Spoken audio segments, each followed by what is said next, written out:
No, and I am John of the Ron and John Show. That's not the right one. I love it. How's it going, brother? Good, man. What's going on? Man, just getting all hold on, let me do the same thing that you're doing right here. Try to send this thing out. So yeah, just having what a crazy week, right? Oh, brother.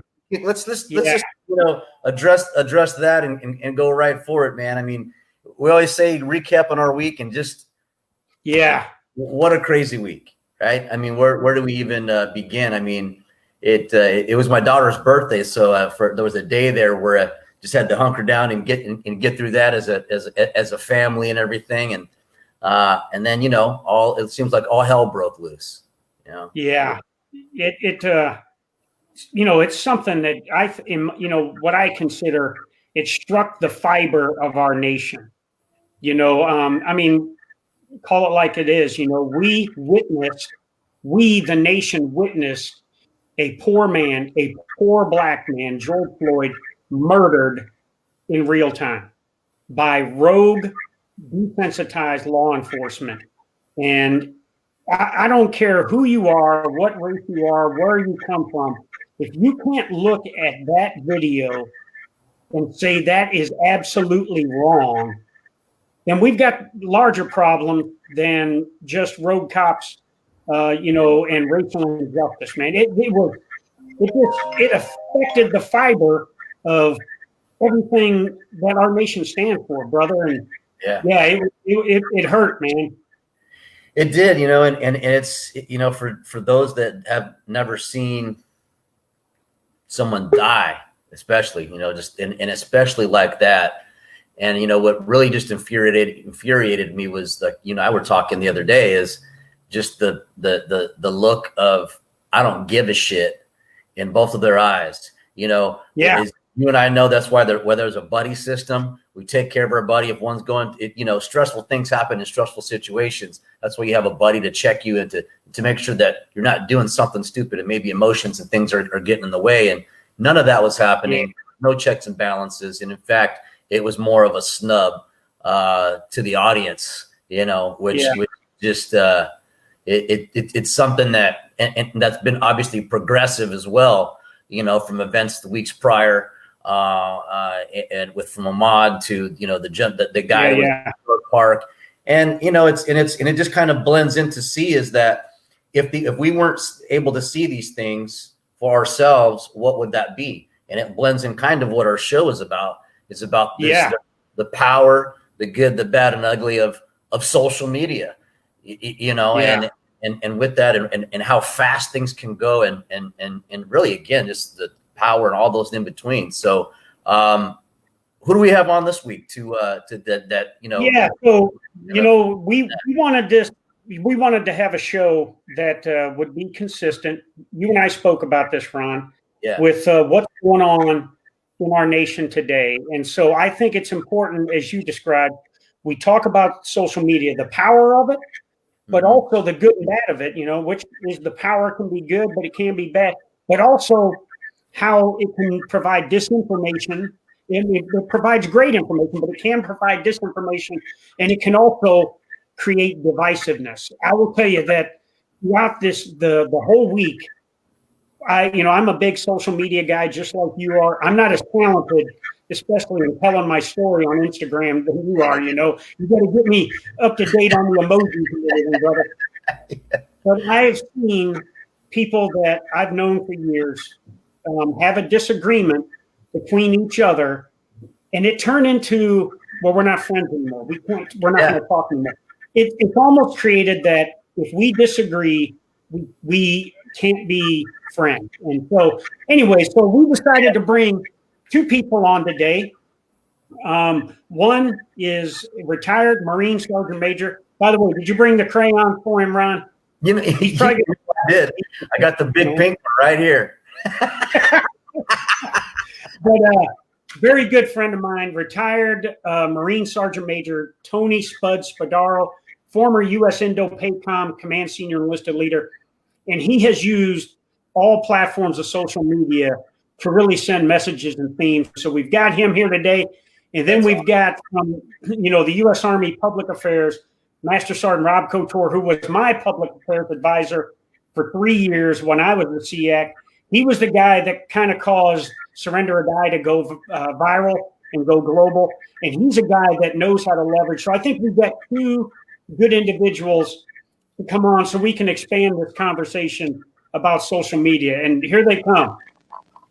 And according to what it looks like, they both just came from a yard sale. So that's exactly what it looks like. And one just finished coming off of his Call of Duty tour. Yeah. Aloha, guys. Yeah. Hey, buds, welcome to the show. Welcome to the show. Yeah, go ahead, Ron.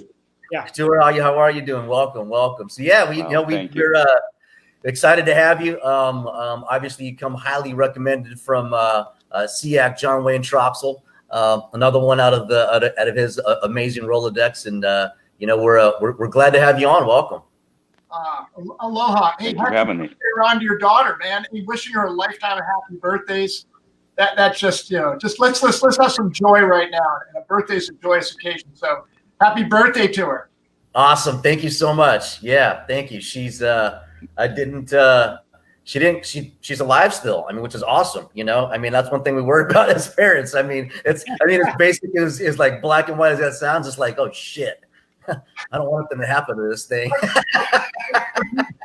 You do realize your co-host thinks he's the ultimate, along with his wife Shorty Crocs, the ultimate grandparents in the world. Now, you know that, right? Oh, do I know that? I don't. Just hang around with them for a couple minutes, and they'll tell you. And then so Rob, how are you doing? What's that? Rob Couture, Call of Duty. How you doing there? Yeah. Call of Duty. I'm doing well, SEAC. Thanks for having me on the show. I really appreciate the time that you took out this day, and for this, you could have talked on anything, but it's so relevant to talk about social media. And having had a little bit of experience with social media on behalf of the Army and behalf of you, I think that we can have a really good dialogue today. Yeah. Awesome. Yeah, no, thanks, SEAC, about this too. And SEAC, before we even start, I know we're gonna have some fun today on the Ron and John show, but I think it takes a great public affairs rep, soldier, sailor, airman, Marine, but Rob Couture the reason why I think we could talk about social media, and again, our activity on those platforms is because a great person like Rob Couture that taught us some things. So I think it's a shout out to the public affairs crews out there that really has educated us in our journey with social media. Yeah. Appreciate that. Hey, Ron, so, as we talk about, this, and you and I talked and earlier when we did the pre-show and everything. Yeah. Well, your father is Black. Your mother is Mexican. Mm-hmm. And so this past week really had to hit you hard. And I know it did because you put a very powerful post on social media about your family's background and what they've been through and everything. Yeah. So kind of talk through what this week has been like for you as you've seen events unfold on social media. Yeah, well, on Friday when when that all kind of kicked off with his death and everything, I found myself infuriated. Just as no different than anywhere else in the country, but it hit a little bit different, much different, I would say, because this is something that all I've done, I've heard about this stuff, through my life and what my grandfather had to endure and the things that my father had to endure. And I think because it wasn't happening to me directly all the time but in a different way, because of I am Black and Mexican, that, it's more things that you see. And that was just like the dam that broke for me. So, and then going into, like I said, Saturday was my daughter's birthday. So just kind of hunkering down on that and just seeing the outrage that everyone had, because it was like, when is this going to stop? And I felt like I I needed to say something. You know, it was like I was just being called to say something, and I didn't know like what I wanted to say, what my message was going to be, and I never like to talk about something without having a solution, or hey, here's how we can fix that problem. So I thought about that, and then going into Monday is when it all just kind of let loose, and what came to me was, you know, like I said, is to develop this timeline, because people say bury the hatchet, you know, that was then, that was a different era, that was a different time. So me vocalizing what that experience was all the way to present day, and you know, and that's just, you know, mind you, I'm Black and Mexican. That's just on the Black side. I'm talking about that side because that's the part that, you know, is the topic right now. But on my Mexican side, it's a whole different subject, as you might as well know, John, as well, with Sandra. But what ended up happening when I did voice that, it felt like it was scary, and it was relieving at the same time, because, you know, I now that I'm out there, my opinion's out there. Now I have to talk about it. Now I have to stand by it, because this is who I am. And there's those that may not agree with that. And you know, it makes people uncomfortable. And I think that's what we have to do, is be able to be a little bit uncomfortable before we can get comfortable again. And what I saw when that went out was the power of social media. It hasn't even, I don't know, maybe it is 24 hours now, but it's like almost 3,000 views, been shared like 30 times. And what I saw then was I started getting phone calls, and I started dialogue, and started having these conversations. And I had another ranger that reached out to me, which I shared his post as well. I saw him too. Yeah. And it's inspiring people, and it's great to come out and break that silence. So I was able to share with him, and look at his, and now he's like over 1,500 views and lots of shares. And I think people want to hear it. People want to understand. I think right now the country is just ready to just like hear and figure out, well, what is it? How do they fit into this cog, and how can they help? And for me, I feel it's just empathy, right? I also seen the good and the bad and the ugly part. I'll get into that part. Is that I had another buddy who I won't mention his name, white guy, I guess you could, you know, from the South, so on and so forth. And he basically said, hey, I mean, you know what, over these years, I know I've said some racist shit in my life. I know I've done this, and how I looked at people, but I don't know what hit me, but I was able to now kind of put myself in someone else's shoes. And he's like, when I'm able to do that, I'm like, holy crap. And he got attacked for it on social media publicly. And now he's seeing people that are, you know, unfriending each other. So they want to discontinue the conversation. This morning before our show, I have about an hour and a half dialogue with my good friend. I'll say he doesn't mind, Louis Verdugo, also a Marine, and went to high school with him. And we were able to share a long piece of dialogue. I mean, it was long and it was heated at times, but we were able to get through it, and without unfriending each other, and still having that you know, some sort of respect. I see his position, he sees mine, and he was able to say, oh, I could see things through your perspective now. And that's, you know, kind of what we're looking for, and whether that be a tough thing to do or whether it be something light. So I you know, what are y'all's thoughts of how that process? Well, I was going to ask Spuds, you know, throughout your time at U.S. Indo-Pacific Command, and go ahead, tell us what Indo-Pacific Command represents, you know, with the penguins, the polar bears bullshit, or whatever it is. But you use social media very effectively. What was your vision and goals with using social media when you had the largest combatant command and you had 52% of the Earth's surface? What was your vision and goals for it? Hey, 𝗙CIAC, you still passed the test, but that's right. Indo-Pacific Command, ready? From Bollywood to Hollywood, from polar bears to penguins, 52% of the world's surface. More people live inside that area than live outside. Oh, that was it, 36 partner nations. I'm sorry I did not recognize your command's credentials earlier, okay? Oh, yes, thank you. Yes, a little bit. You know, even though you were the 𝗙CIAC for the entire, I got it, domain, and that was just one of the 6 combatant commands. That's a cute Marine song. That's a very cute Marine song. Hey, Ron, I just want to remind you about the whole crayon things. Hey, we evolved, some of us. I take the paper off now, the crayons, before I eat them. Just to get it out there. There goes my quick fire question. I was going to ask, when you're, you know, like the rock star going somewhere, like, how do you like your crayons in the bowl? But now you told us. Just the red one, man. Just the red one. Hey, but see, to your point, though, is what we started on this journey and why social media, the effects. Most of it, the initial thinking, and you remember this, was it was a strategic mindset. And we really were trying to focus and showcase the effect of our warfighters against an enemy. And that enemy back then and even now is still at adversarial challenges, specifically for Indo-Pacific Command, was China and North Korea, demonstrating the unified might of the Department of Defense that existed. And quite frankly, remember, you had your very famous thing that went out like crazy, surrender or die. We right away remember on Indo-Pacific Command, I still remember that conversation when you woke me up at 5 o'clock in the morning to get on work, to go get on SIPR to discuss this, was right away we initiated what? Lethal and intimidating. We're trying to demonstrate to our adversaries, we're coming to kick your ass.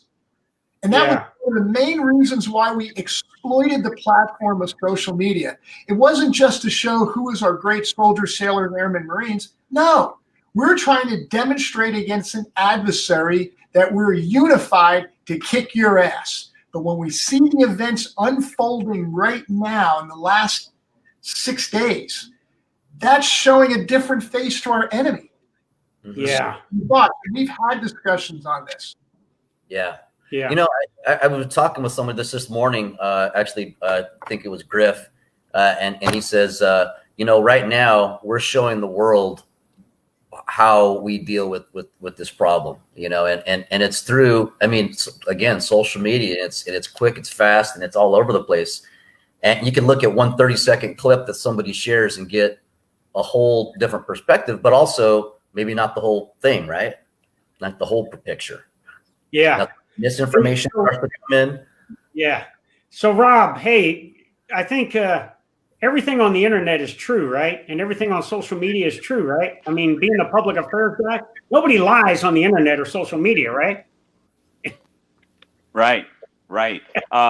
Yeah, no, everybody tells the truth. And no matter where you look on the internet, it will be the truth, right? So It does not matter whether it's the furthest, darkest reaches of the internet or if it's, coming straight from, I don't know, somewhere in Europe. Everything's true, especially if it's in the United States. No, that's not true at all. I mean, the fact is that we only know what people just drop on there and say, hey, look at this, right? Everything's a headline with everybody. We're in a day and time where we used to have to think in sound bites. I came up as a broadcaster in the Army.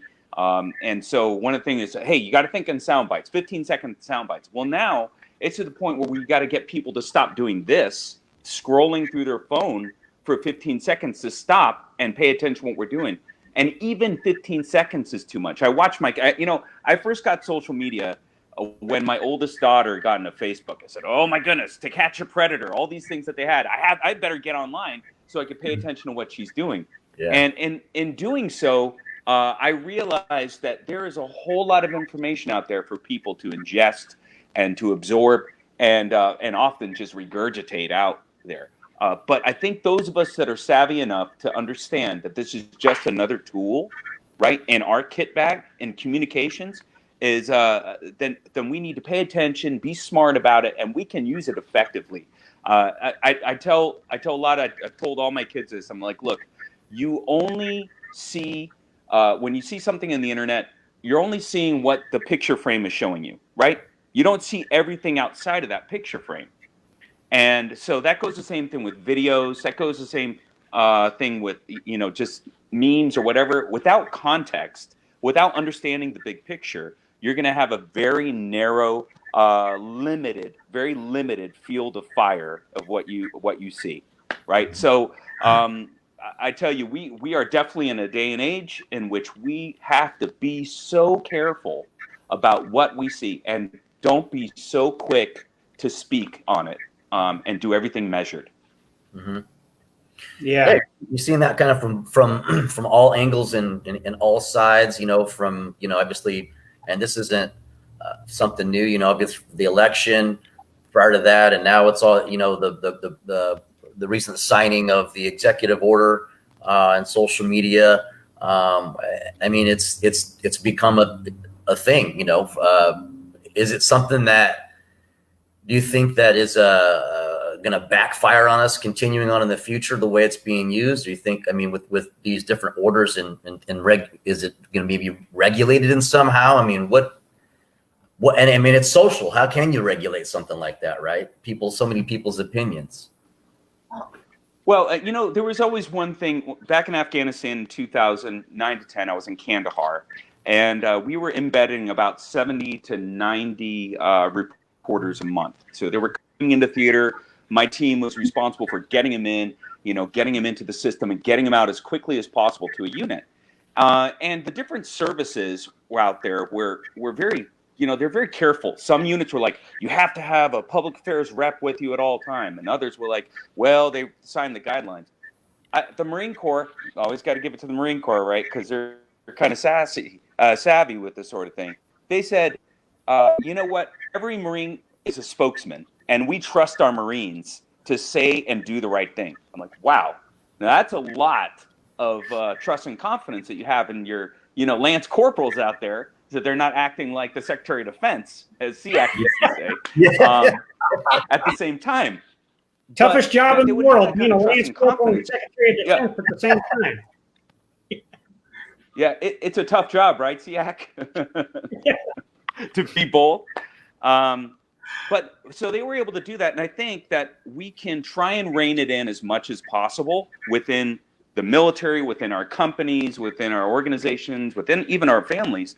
But by doing that, what does that do? You know, they're going to find another outlet to express themselves.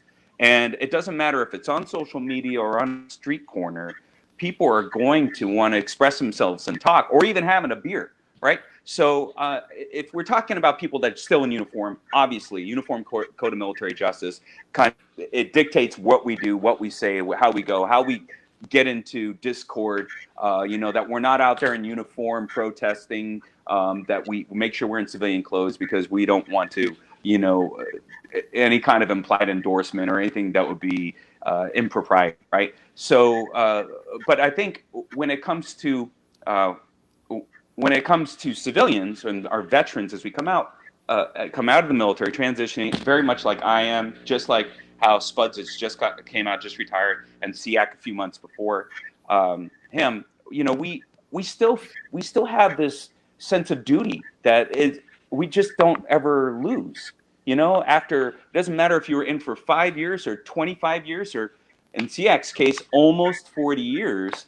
You just still feel like, you know, I'm obligated to do and say the right thing. I want to continue to be someone who has integrity. So you never lose those leadership qualities. And I think that goes the same on social media. You can be a follower of social media and be like everyone else and give in groupthink and give into all these other things, or you can be a leader in social media and show what right looks like and engage in meaningful dialogue within the in the webosphere, if you will.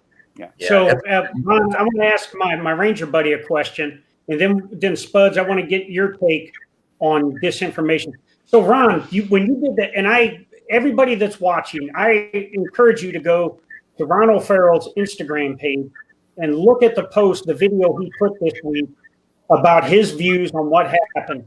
Ron, when you first put that post on, was there any concerns going through your head that there might be some backlash because you were so passionate about putting that out? You know, I think at that point when I did it, I did it right in front of the VLG office there in my truck. And you do everything in your truck, man. I do, man. It's you know, light fighter, mobile warrior, baby. You know, and when I think when I put it out there, you know, I got to say, it's like all it kept flashing was, you know, my grandfather and his grandmother and my father, and you know, just the remembering and feeling that hurt and their pain, and you know, the experiences that I had and wondering why, and you know, so I you know, I could probably just see and hear it in my voice as that was coming back, that you know, and as I got it out there, I didn't care about the backlash or what anybody thought of that. I think the end of that, I actually said, if not, then I don't fucking care, you know. But and it's because, you know, to be able to be bold with a statement like that, to be able to come out and have that position, you know, you have to be able to back that up and come what may with whoever is going to say something, because at this point, and I think it's just about shaking that tree a little bit, right? You know, the ones that are good are going to be surround you. The ones that are bad, they're not, right? The ones that, you know, and I'm not going to say that everybody has to have a say something or do something or post something, because I know who my friends are, but I also know and see the ones now that are by their dialogue, you know, kind of where they're at. And if they're close enough to me, I'll challenge that, and we'll talk about that and have a dialogue like I did this morning. And if not, then it's one of those things where I just say, okay, that's what it is. But, you know, even I shared that with Marcus, you know, you're going to feel this way. And, you know, day 2 into it, you know, I still feel the same, you know, come what may. And because of the support, resounding support, I would say, that came from that, which I was not expecting. I was actually, to be honest, expecting a lot more backlash. But at the same time, I have a daughter, you know, that I want to make sure that she understands and sees that she can speak her mind, speak it freely, and something that my family could be proud of. Yeah. So Spuds, disinformation, you know, we kind of talked to power, you know, Rob kind of talked about that. We're kind of talking to good and bad. Let's talk the disinformation part. And I don't want to go down, you know, U.S. policy or our foreign actors doctrine, but what do you see, and what did you see as a senior enlisted leader, not only in the Marine Corps, but the Department of Defense, in adversaries using disinformation to sow unrest and to sow fear? Yeah, you know, hey, 𝗙𝗏, spot on. I mean, the point said is how do we get savvy on that? I mean, this is a thing that you've always talked about, this disciplined initiative and recognizing disinformation. And that's where I think the greater issue is, 𝗙𝗏, is how do we recognize disinformation? Is it an education piece that we need to do? Is it social media awareness? I mean, I saw Scott Stalker threw something out earlier. You had Scott on a couple of weeks ago. Scott used to say something perfect was, we teach weapons maintenance. We're not teaching social media maintenance among our warfighters. So how do we recognize this disinformation? If you remember about a year ago, 𝗙𝗏 Hawaii, we had Peter Singer discuss, and Peter Singer is the author of Ghost Fleet. He's also the author of a book called Light Wars, and about how the enemy is sowing these seeds of disinformation among us. And again, it goes back to Ron's point. If you're not savvy in this, you're going to buy into the disinformation and then exponentially increase that message by every time you like something, you hit something, without, back to what Rob said, reading through it. I mean, you're just going through the scrolls. So I think the greater point is, 𝗙𝗏, is how do we enforce, emphasize, effect education to our warfighters, their families, who are also part of this narrative, when they go to send something or like something that clearly might not be the right message. Again, remember what they said to us was, that's how I feel. So if you remember that presentation we had here in Hawaii, why is somebody on something that is clearly disinformation? And their response was, well, that's how I feel.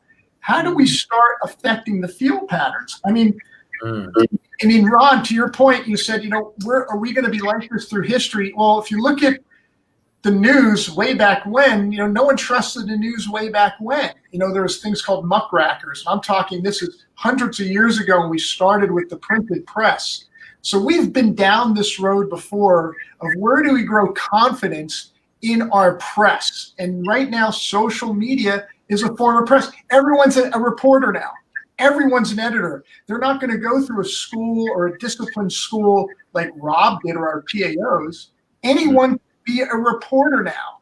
But the problem is everyone believing that reporter? So 𝗙𝗏, back to your points, is how do we start this education process to make sure people understand this is what's right? Am I going to check multiple sources? A lot of times we're not doing that. I mean, I saw something last night. It was a New York City policeman brandishing a gun at the crowd.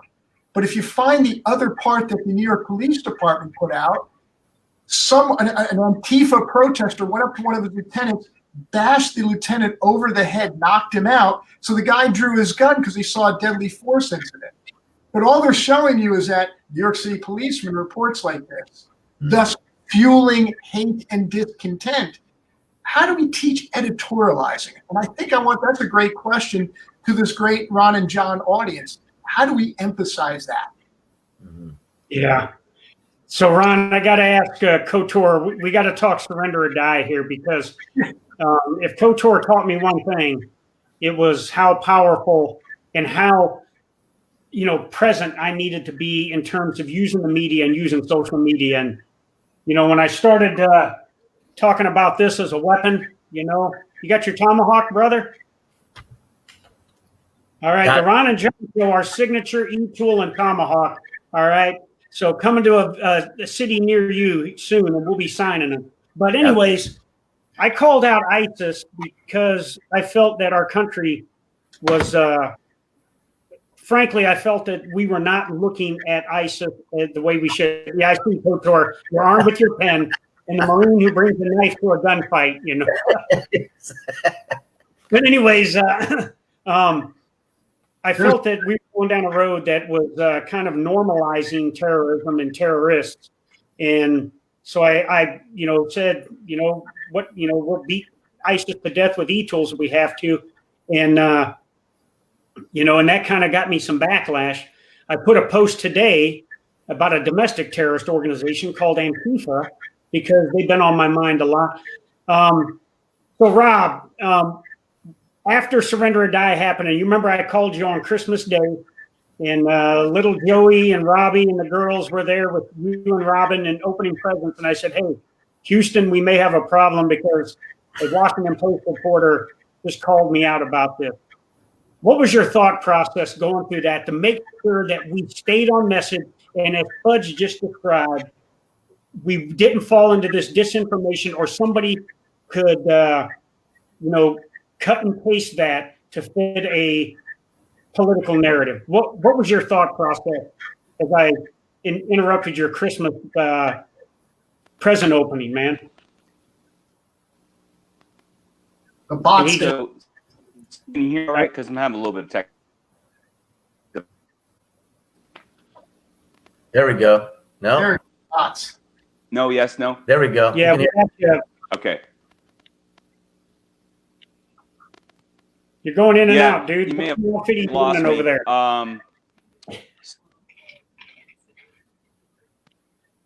Yeah, I might have to jump back in. So go back to Spuds. Let me see if I can. No, we got you. We got you now. Okay. Sorry about that. Okay, go ahead. So Ron, go ahead, man. Okay, got me now. Okay. So it's new bots. And didn't you both tell me that this is the guy that trained you? Yeah. Yeah. Are you there, Rob? I know. Go ahead, Rob. Okay. So I'm going to talk a little bit about what I think I heard you say, because you were broken up a bit. So when you had come out with, when you were going around saying surrender or die to so many of the service members, just to get them fired up, right? Yeah. Saying that to ISIS, surrender or die, something that you wanted to get the U.S. service members fired up with.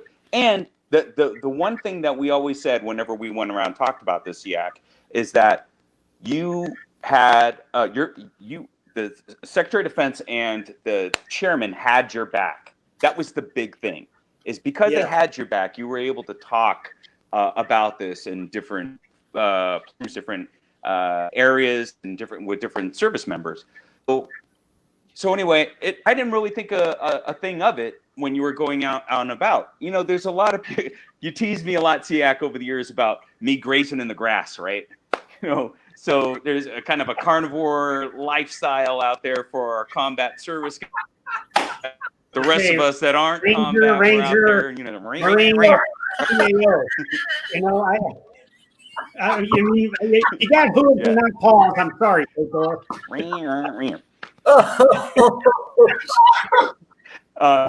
Have a cup of cocoa, Yeah. So anyway, to get back to it, there were some people on my left and right, like, see, like, hey, we got to have full trust and confidence that this is a number one Army Sergeant Major combat true. So you're going to tell somebody that jumped into Panama. I know I'm not trying to blow smoke up your butt, 𝗙𝗏, but somebody had jumped into Panama, had a legitimate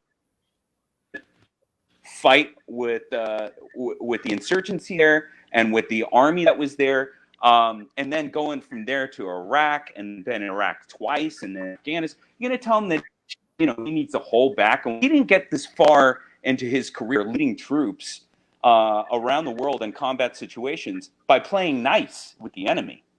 So when you said that in the Washington, and there was that one news organization that was going to report, hey, we're going to go, and then you called me up there on Christmas Day.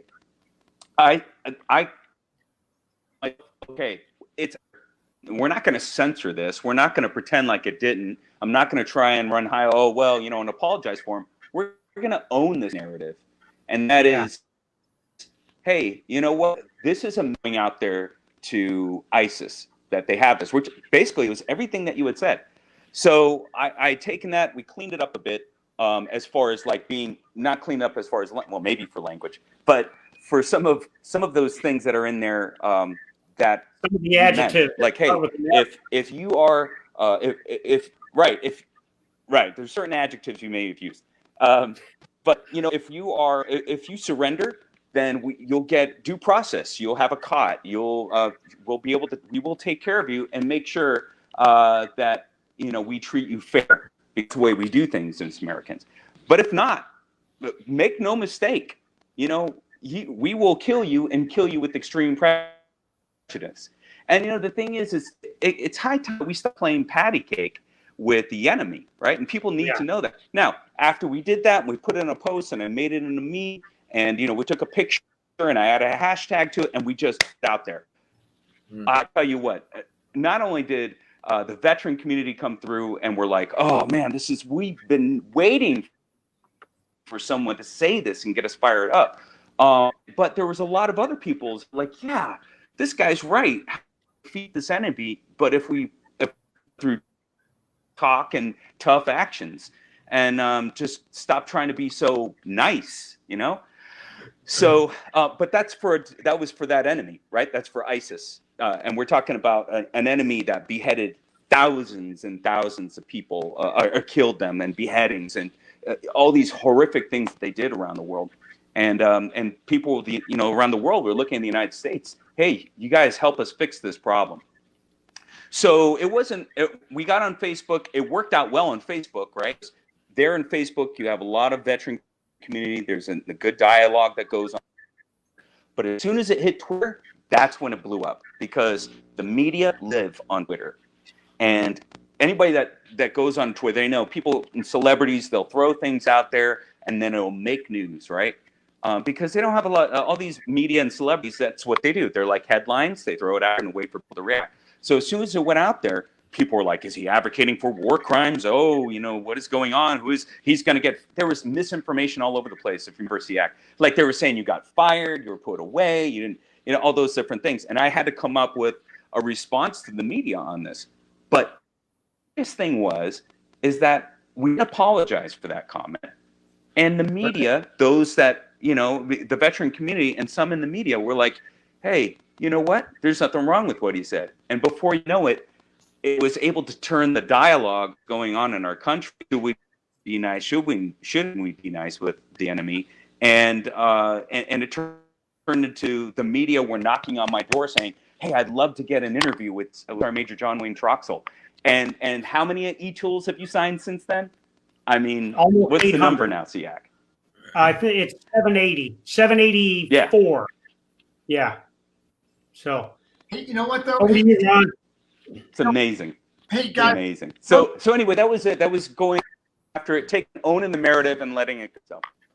This is why though what resonated with me though as a uniform wearer, specifically an enlisted uniform wearer, where it was the first time I can remember in the history of enlisted forces that we had an enlisted person now with a fight song, a line, a rally cry, a standard bearer, Spartans. I mean, it was the first time. Our generals were great for this. General Mattis was known for it. But finally, we had an enlisted person come out with this saying that resonated across everywhere, and it was a rally cry.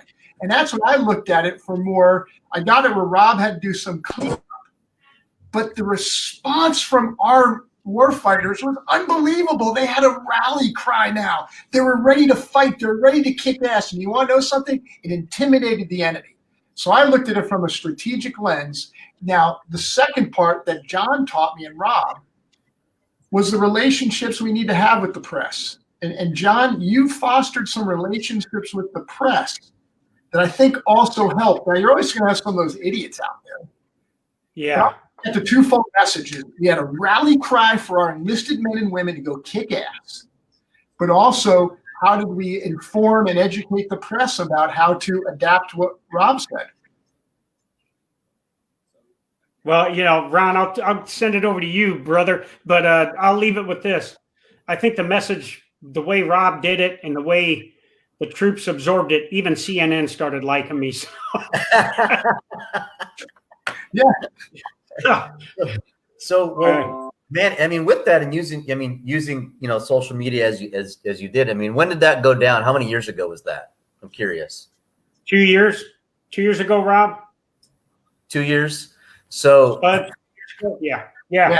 So we got 2 years ago, but look what's going on. And now, you know, we go to Air Force bases and people are standing in lines with e-tools, and you know, it's just, it shows like, you know, I think the mark that it left, and it kind of just leads back to kind of present day stuff of the mark that, you know, something like this will leave. You know, I mean, the biggest one before that was the elections, right? The you know, as far as, you know, what we saw, what was going on, but there's things that pull us together as people, right? I mean, when we talk about even in the military, the people that we remember are the ones that we went through the shittiest situations with, or the funnest times. You know, it was something that left a mark on us, and you know, and those were people experiences. But now with this, you know, we're seeing that this is now leaving a mark on us, and that mark of time. You know, what's going on in the world with all these different screens out there. You know. Yeah. And I get to the point of what you're talking about is checking and balancing on media. You know, I was laughing at myself the other day because I was looking up news and I was like, shit, where the hell do I go for breaking news? And you have, you know, Fox, or which opinion do you want? You know, so I found myself getting my news from fucking social media, you know, just checking different, and I hate to say it, but I'm a meme guy, right? I mean, a lot of vets we go through, I'm like, oh, what did she do? Then I'll check the meme and then I'll go fact check that. I mean, that's how I do it. Just checks and balances a little bit, I guess. And at a young age, we're taught, okay, here's how you got to check here's how you check the library card. You can check this book. You remember that? I mean, I'm dating all of us now, but shit, you know, go to .gov, not .orgs all the time, you know.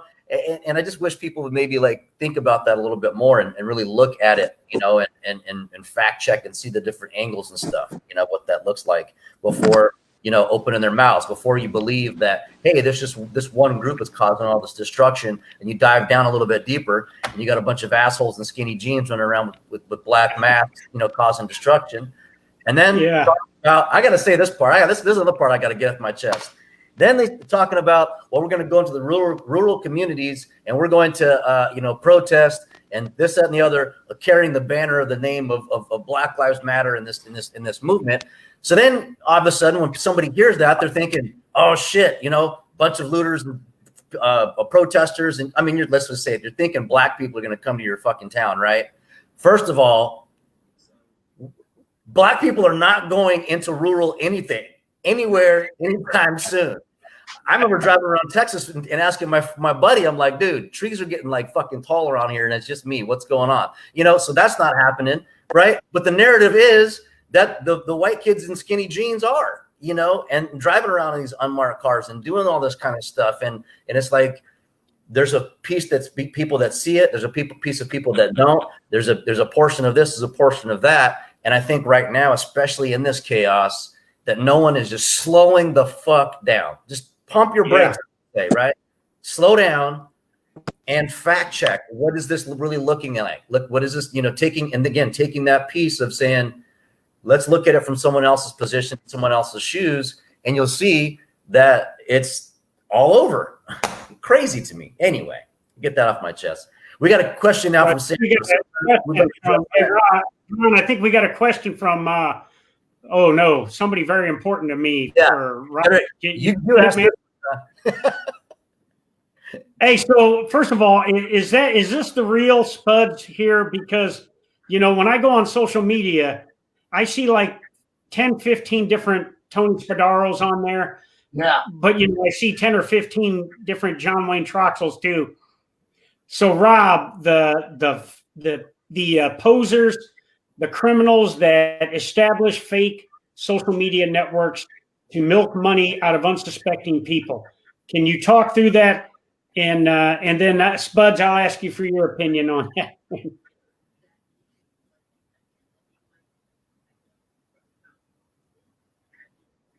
Where is he at? Waiting on Coach Thor. You do botch.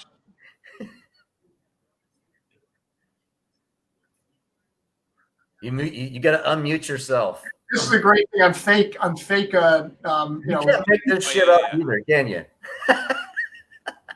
Deep fakes. Hey, so I think Rob, you need to go out and come back in, Rob, and then we'll go in with Spud. Let's talk about through these fake social media accounts in your name. Hey, 𝗙𝗏, I mean, if you remember right now, if you tell any of the audience, Rob's going then. Go ahead, I'm sorry. Go for it, Rob. Hey, Rob, I think you need to take yourself out and come back in, brother, because you're 10 up and 2 down over there. Here. Hey, 𝗙𝗏, I mean, and if you remember right now, you can tell the audience out there on Facebook, anyone that's watching us, you Google our name or Google, Facebook our names, do a search engine on Twitter, Instagram. Right now, I think there's 17 me's just with my name. And then there's the variation just using the photos. But here's the giveaway is that, and I feel, I don't know if I have much empathy left for the unsuspecting people, because the first giveaway, education, would say, Google John Wayne Troxel, and you'll see that he's happily married, that he's the retired third 𝗙𝗏 that we had. You Google Anthony Spadaro, it's going to take you right to my DOD page. I'm not in the Army. I'm not currently in Syria. I'm not widowed, but these people fall. You're not a general. General, whatever, name it. I'm nothing against it, but I've been more in the Army than I've been in the Marine Corps on these fake sites. But I'm wearing a Marine uniform, and the people fall for it. Again, it's an education piece, and I think we were talking earlier, how much more? We don't have the Rob Couture's out there to help take these sites off. When I was and I still have the verified account at Paycom, but I don't have a PAO team to take this stuff off and take it down now. And then when I go to report it, the social media platform takes me off because the person will report that I'm the one doing the abuse. Yeah. Wow. So, I mean, it comes down to education. We were talking earlier, and I think 𝗙𝗏 and Ron, what you're probably wanted from this is social media. Is it an educational platform? Is it an information platform? Is it a connectiveness and communication platform? All of the above. If you educate, though, and learn about it, I think you can now do what? Practicing discipline initiative, have a better defense to do it properly with good hygiene. Going back to Scott Stalker's thing is this cyber hygiene that we need, because social media is here to stay, and it's only going to grow and get crazier.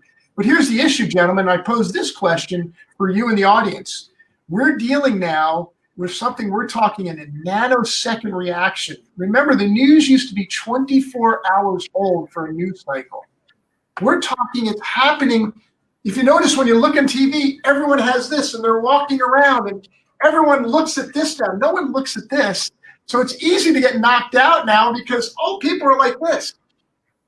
I mean, I watch people at a concert. I'd like to go watch the concert. They watch a concert like this. I'm here to watch the show. Yeah. Yeah. This is a weapon. This is a weapon right now that, hey, 𝗙𝗵, remember DJ Blake said, how long does it take for us to sit there and do a long-range bombing mission against an identified target? Vice, once something goes down on the streets of Iraq or Afghanistan, how fast the enemy can manipulate something off this and get it out there. Sure. That could be the fake news. Yeah. Really? They started developing that stuff. Well, it's out there right now. The 𝗙𝗵 and I, Ron, got to sit through a really cool class last year. How fast they can do fake news now, and it's manipulated wrong to their messaging. And again, when they're doing it, remember, one of our $40,000 bombs is going after a $4 target. This could get out exponentially how fast to 10,000 people, to 10,000 by people just tweeting. And how much effects could you have better than any weapon that we're dropping on them? Right. Yeah. So if I could comment on that. So the center of gravity in anything we do is the citizens, the population. So it's the citizens of the United States of America. They are the center of gravity. So with the current situation, law enforcement has to make sure that they are preserving human life, that they know that they live by that model, protect and serve, and they, the least amount of force necessary to quell an incident and all of that. And then they can't be desensitized that the citizens are going to watch and have an opinion. And if they think that if they can do something that is criminal in front of a bunch of people that have phones, that information, based on what you just said, Spuds, is going to end up on social media and on the media networks faster than any law enforcement activity that says, here's what actually happened. I'm not trying to downgrade the murder of George Floyd, but if law enforcement is not sensitive to this environment we live in now, and in the military, if we don't understand that our adversaries beat us to the punch most of the time with a message that, although may be wrong, is something that will sensationalize within the center of gravity of the population, we're behind the power curve when it gets after that. I think we're, and just to clarify it for the audience, of what it is that we're talking about here. And we're talking about, again, the power, the good, the bad, and the ugly. So, I say that because I don't want it to look like it's a broad sweeping generality that anybody with the phone is a bad person because they have that out. Right. Because we're talking about that, how powerful this is. This can be used as a weapon, right? As we've seen, whether that be in Afghanistan, Iraq, or some lady in the park, white lady in the park, calling the police on a black guy, right? Which, by the way, the bird watcher. I have a lot of gay friends. I'm just saying is that a gay black man is I mean, I just can't see them be. They're cool as shit, right? I mean, first of all, right? The thing is that I'm gonna feed treats to your dog. He was doing it right. Shit, the last time someone got that happened, probably many times since Emmett Till, but. He died. He was lynched, before the cops could even do anything. And then what happens? Now we're there. So there's a community where that uses this as a shield and a shield of protection and evidence. And there's also other people that use this as a weapon for their own intentions. And there's also others that use, like us. We also use this for education platform. I teach classes, all week long. We have look what we're doing today with the Ron and John show. We're bringing education to the masses. So there's so many different ways that people can use these devices and these platforms. We just have to be smart, I guess, about what it is that we're seeing, and hopefully not take as many knee-jerk reactions to to what we see. And I mean, I don't want to insult anybody's sensitivity, because depending on what it is, that might trigger something for you. But just take ask another level. Ask that other question. Like when I used to do executive recruiting, my boss used to always tell me, Ron, dig a little deeper. Ask that other question. If they went to college, when did they graduate? When did they get their degree? How many of these did they do? Dig, dig, dig. So that way you know the truth. And what you end up with is something that you're confident about and standing in front of and saying, this is what I believe in. This is the person I represent. This is the subject or topic that I represent. Yeah. So Rob, now that you're back, and are you there? Yeah, I'm here. Okay. You know, much better. You could easily deflect your communication trouble by blaming the Russians. Okay. But, hey, so based on what Ron just said, in terms of what's the balance there, in your opinion? What, for our audience out there that's on here, what's the balance in using social media, in your opinion, being a public affairs professional? Well, I tell you, 𝗙, you know, the one thing for me is sometimes you just got to turn it off. You know, sometimes you just need to put the phone down, get away from the computer, shut off the television news, go enjoy outside, get a PT session in, go talk to your friends, and engage with people in a meaningful way. And, you know, I think, I know we're in an era of like social distancing and you can only do so much, but man, there's this little icon on your phone that looks like a hand receiver, right?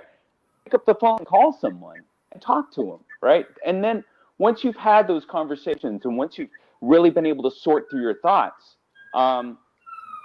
then go in and post.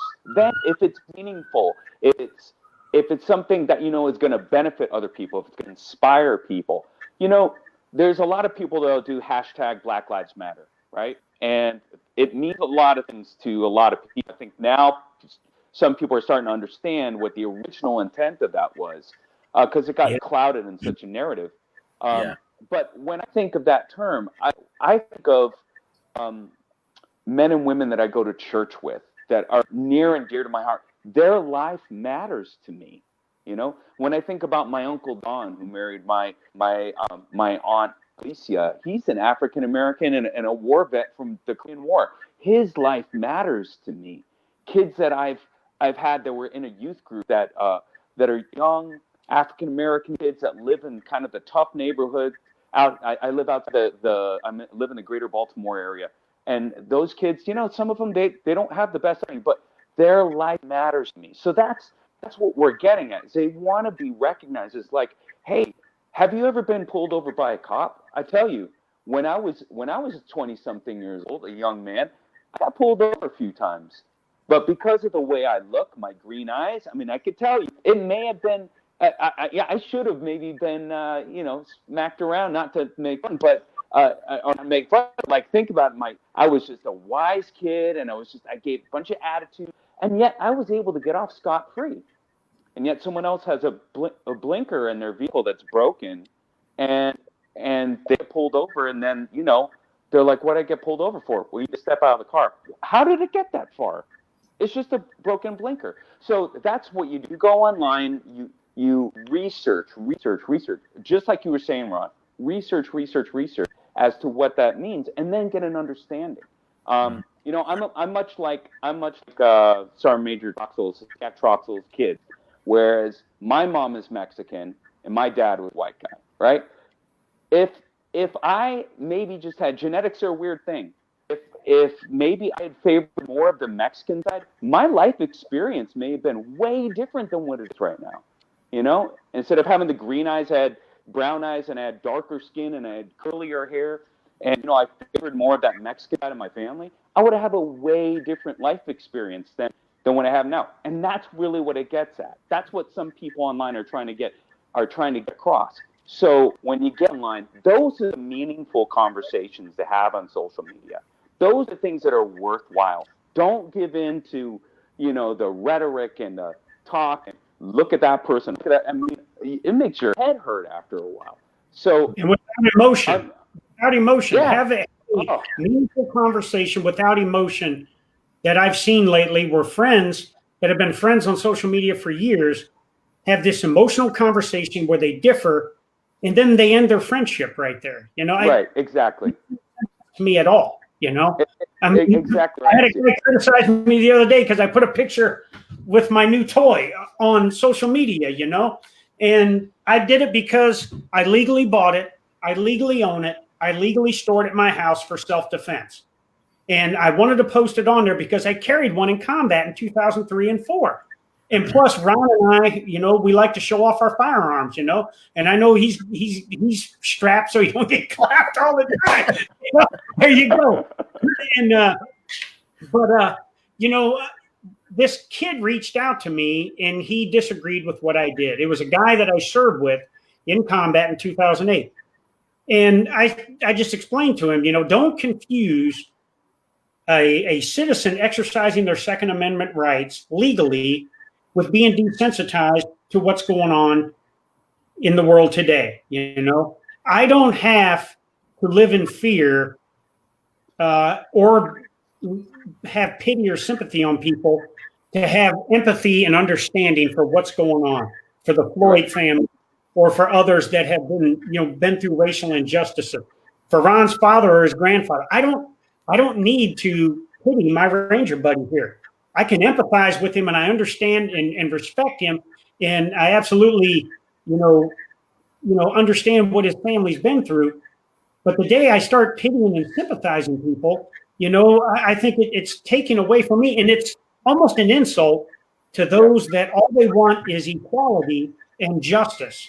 They don't want people pitying or sympathy, So and so I just explained that to the kid, didn't unfriend him, didn't block him. I said, hey, look, if you don't appreciate my opinion, you can feel free not to unfollow me. But I said, I'm going to still be friends with this kid on Facebook because I want to have people to be able to challenge me on something they don't disagree with. It's not going to change my opinion, but you're welcome to your opinion, Yeah. One of the things that's out there right now, and it's a very popular term in social media, and it could be used either way. They call it virtual signaling, right? So, like for instance, for virtual signaling is to show that you're in solidarity with everybody by doing something online that shows that you are of virtue. A good example of that yesterday was allowing people were going black, right? So their profile picture was black, their cover photo was black. You don't have to do that, but people were doing that because what they want to say is we want to allow there to be the black voice out there. We want people to hear the black voice. So people say, oh, I don't virtual. I tell you what, every single veteran on Veterans Day, how many times do we sit there and say, hey, Veterans Day is about us. When's the last time you thank a veteran? We do it all the time. Nobody's above doing these sort of things. You got to understand that. But I think it's like you were saying, ''CIAC, it's much more meaningful than to do something real simple on social media and flip it on like I did my part. That's real easy, but it's much more meaningful and it's harder to call somebody up that to have a meaningful dialogue. And if you can meet with them, do that and get outside of what you see on your phone, get outside of what you're seeing on your laptop, your computer, and have that kind of thing and know. And that's where the real virtue is, right? That face-to-face is what they used to call, under the oak tree or, knee-to-knee conversations. Yeah. Those are the ones that are real important. And that's where real virtue comes in, I think. Yeah, absolutely. And opening that, that dialogue, it's so important to be able to and I like it when people see a big string of stuff because they can read through and maybe that will open their eyes in something. I remember getting, a lot of phone calls yesterday, and people and messages and comments of people saying, man, I had no idea, and my family saying, wow, thanks for sharing the family story. And it's like, it shouldn't have to, people say that I didn't know that about you. Well, you shouldn't have to know that about Ronald Farrell. Yeah. You have to share over a century of pain. And again, that's just on one. I'm so complicated. It's just one side of my family. My grandfather's side, when he came through Mexico, all the hardships that they went through. My uncles coming up, and being in the barrio. I've lost 7 friends between I was in middle school to high school. One of them was my brother, and so like there's so many different complications, but it shouldn't because of someone's story. It shouldn't change of how you're perceived. It should be. That's why I love certain parts in Texas is that a lot of places you go, you're given an even card, right? Like you're cool until you fuck it up, right? And that's and that's how I like to live my life. And I learned a lot by being in there down in Texas. And actually one of my roommates, you know, was something that I had to educate them on. You know, they're from Texas, born and raised in Houston. But by me coming in and showing like, look, man, I'm Black and Mexican, and not everybody is like what the fuck you see on TV. And not everyone is like that. This is what hard work does look like. This is where I've come from. And yeah, it was like, okay, we get it. And then what I started seeing was then when others started being disrespectful and doing disrespectful things around me, they were checking them like, hey man, don't do that. Ron's not this way, you know? And that's what I'm not looking for. We're not looking for anybody, woe is me or anything. Just like, look, you know, when you have a one large group of people that treats another group of people so badly that you have to make a law to be civil, like, you know, thanks for allowing us to share water in the shitter for basic human rights, but let's just be kind to each other. Can we do that? Right. You know, be excellent to each other. That's my kind of ending quote on there before we flip over to our funnest part here, John. I think it's about that time. Rapid fire? Yeah, it's rapid fire. It is rapid fire time. You want to go first, or you want me to go first? Oh, I've got one here. Okay, go ahead.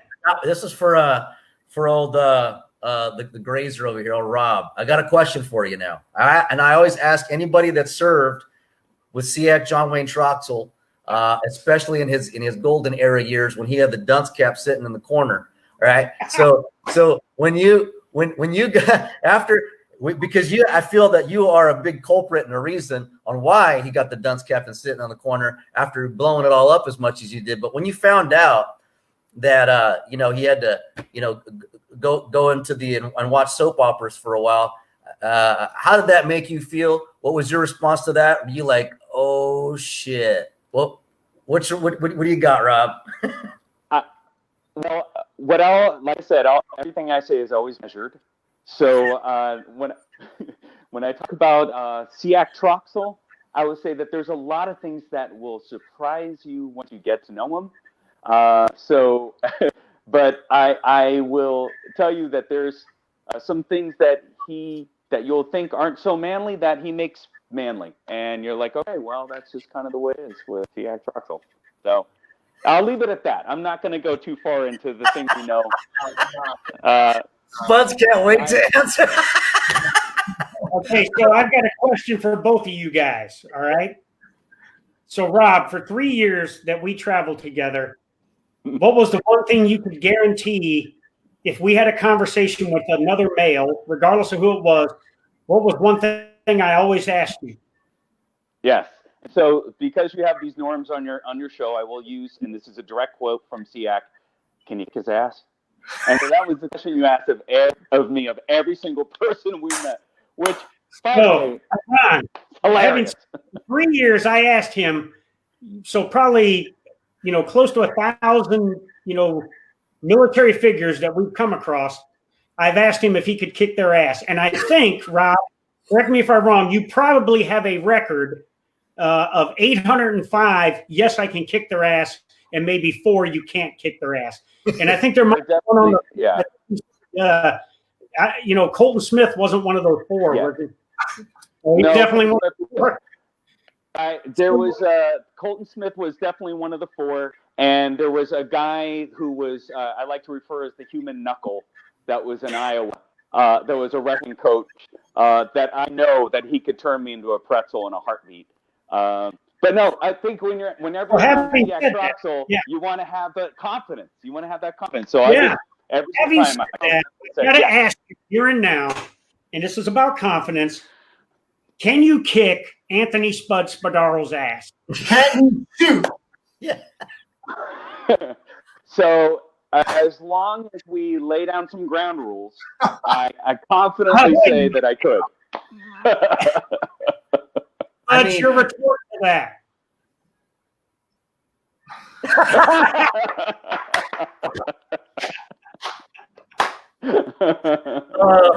Yeah.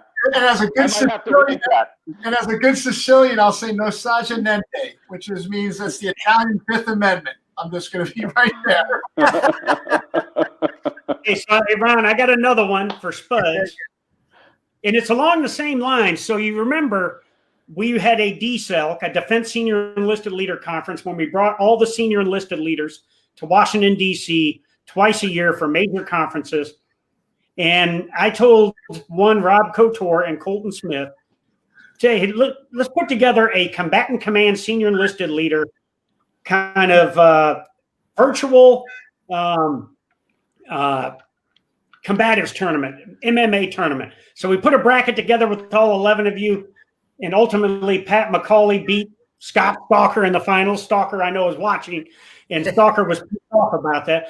But you got knocked out in the first round by a fellow Marine, Brian Zickafoose, a.k.a. Z. Yeah. What is your thoughts on the opinion of Rob Couture and Colton Smith that Z could kick your ass that fast?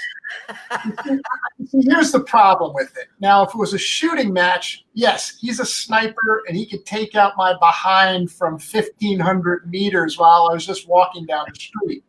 But you're talking about two Marines, mano a mano. I just don't see the reality of that one. So that's why I never bought off into that bullshit about the whole thing. Now, if it would have been against one of our other brethren, maybe one of the Air Force guys, hey, I'd go in the second round real easy. I mean, that would have been no problem. But you're putting them on, I think Z and I just would walk out in the ring and go, we're not doing it, and walk away. So I don't know there. You're telling me a couple Marines are pacifists? Of course. And if you buy that, I got some upland to sell you Meadowlands. Okay. All right, I got one for you, and I think then we got to probably wrap it up. I see our producer kind of winking at us. So, all right. It's both of you, right? You're still, let's say, Spuds. Let's just assume that you're still active and you're in control of like social media and everything from the polar bears to the butterflies and whatever the hell, whatever nursery rhyme that you said to describe your command earlier. and then Rob, you're there in the Pentagon, right? And everything's quiet. You're doing all your work, and then all of a sudden your phones go off. And the president just sent a tweet that he sent the Marines to fucking North Korea. What do you do? Rob? Oh, you want me to go first? Okay. So one thing I learned from John Wayne Troxel, I can ask any question I want. You guys own the answer.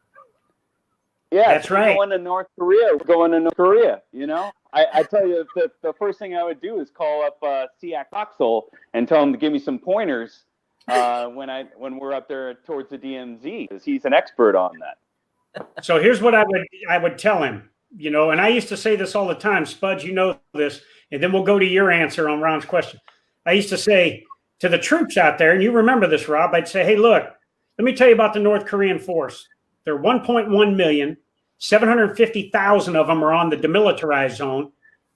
They have an 11-year conscription commitment. So they're out there freezing their ass off or sweating their ass off. They fire 5 to 10 rounds of live ammunition a year. They haven't done combined arms maneuver for 20 years. And about 50% of them are medically frail. And I said, that's the good news. The bad news is there's 750,000 of them. So if you got 210 rounds, right, you better not miss, okay? Now here it is. Oh, wait, hold on.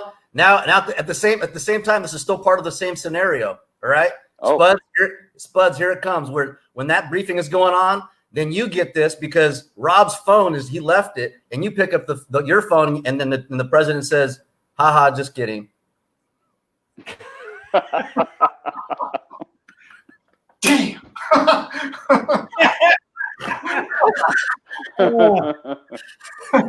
Are you shitting me?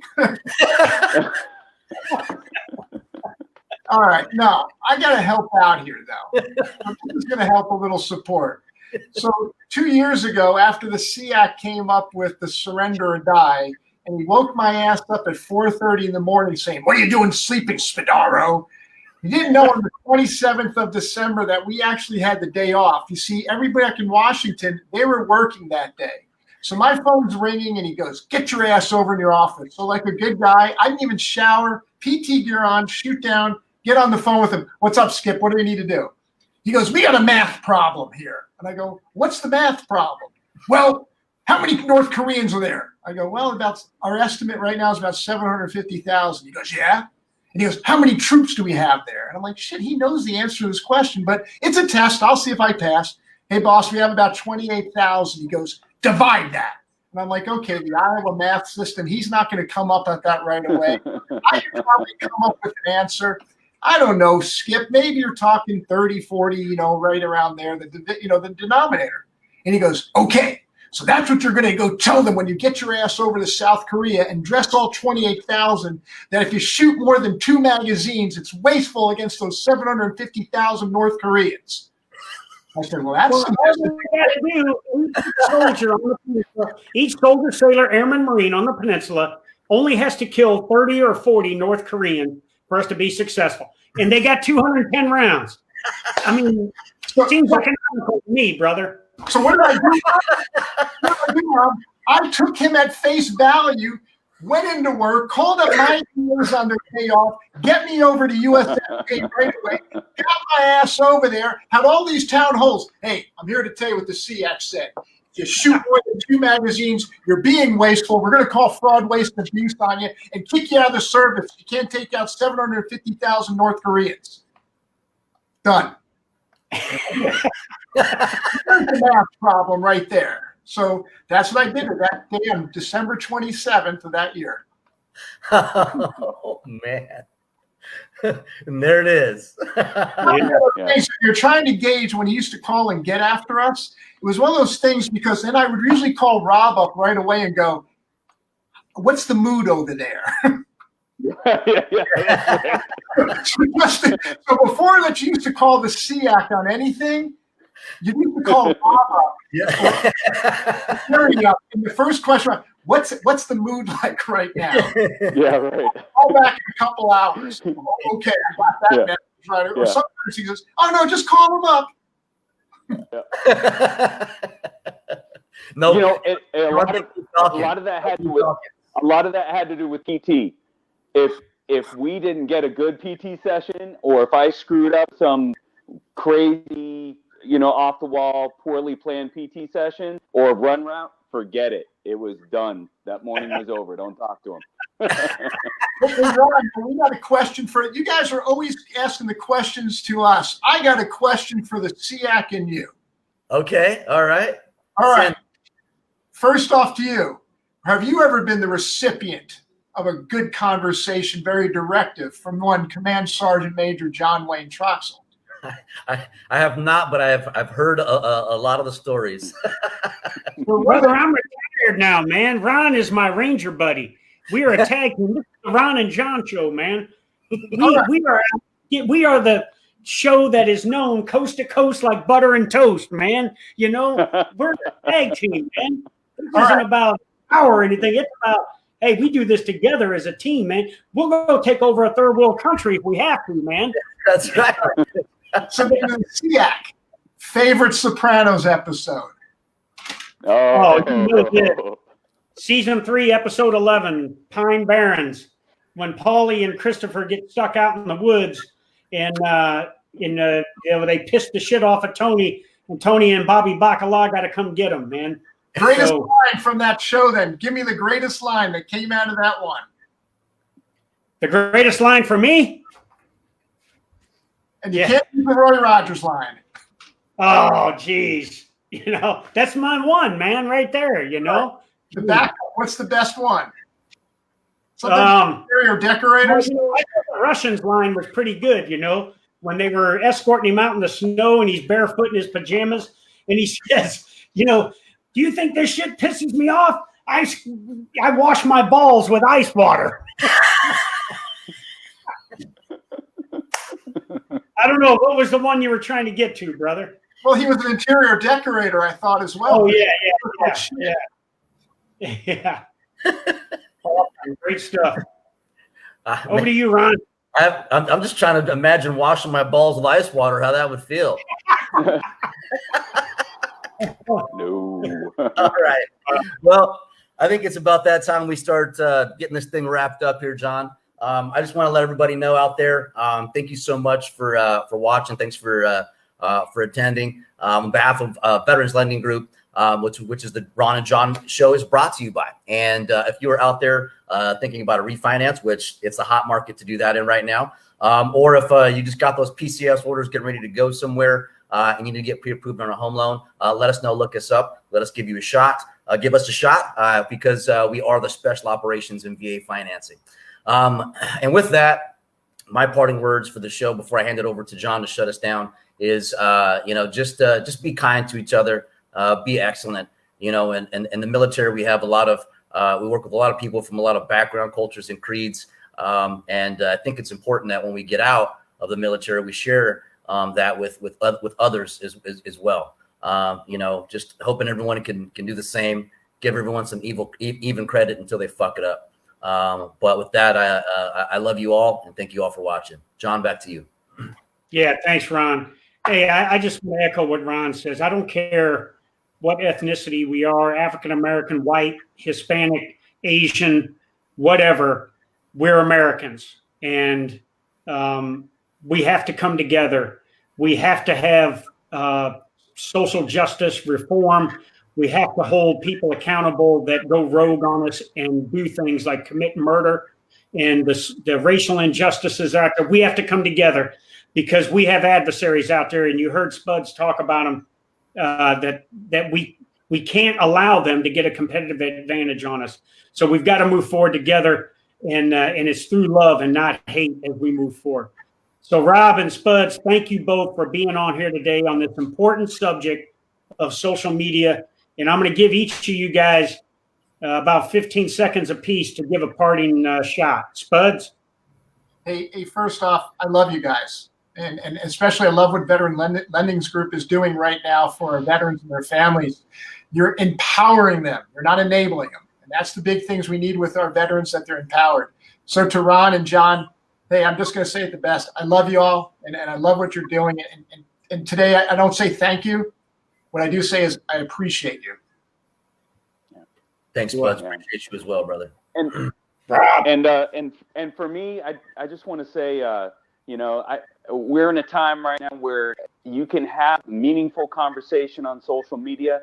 If you don't want to hear your own voice, then you can follow other people that have different opinions, right? So you're not always preaching the choir. And in doing so, you might be able to learn from other people. We as veterans, we that are in the military, we can set the standard for what it looked like for treating people with dignity and respect, because we are all do that. And I think we all need to take the lead on that, and we can do it. And I really appreciate that you guys taking time for such an important conversation. Awesome. Thanks so much, guys. All right. Appreciate Love you guys. Ron, John. next week, man, we're gonna have a superstar with us next week, and we may end up doing a surprise and having two shows combined with the Ron and John show and another one. We'll hold that surprise though, and give it to folks here either tomorrow or Friday, man. That's right. And as we always say, stay strapped. And don't get clapped out there, baby. All right. I know Core's got a pen and Spud's got a knife. So exactly, right? Let's see that. There's a knife. There's the pen. All right. Take care, guys. Love you guys. See you guys. Ranger buddy Ron, I'll talk to you soon, brother. Take care. All right, brother. Love you. Talk to you soon. Bye-bye.